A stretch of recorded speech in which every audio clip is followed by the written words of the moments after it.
తప్పు చేసి చట్టాన్ని అతిక్రమించిన పోలీస్ అధికారులు తగిన మూల్యం చెల్లించుకోక తప్పదు. అన్ని నోట్ చేసి పెడుతున్నాం.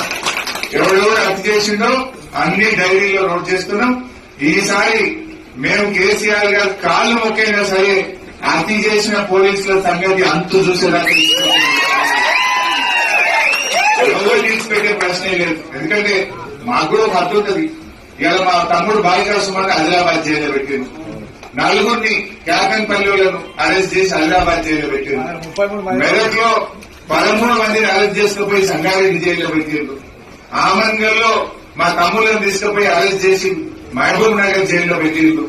అరే ఎస్సీల మీద ఎస్సీ కేసులు పెడుతున్నారు. ఇదేమన్నా బాగా దళితుల మీద చట్టం కేసు పెడుతున్నారు. ఎస్సీకి అట్రాసిటీస్ కేసు అంటే ఎంత బుద్ధిగా గుడ్డే చూసేలా పడ్డట్టు నడుస్తున్నారు. ఇంకా రైతు బంధు ఇచ్చే తెలివి లేదు కానీ ఈ కేసులు పెట్టుకుంటూ చేయలేదు.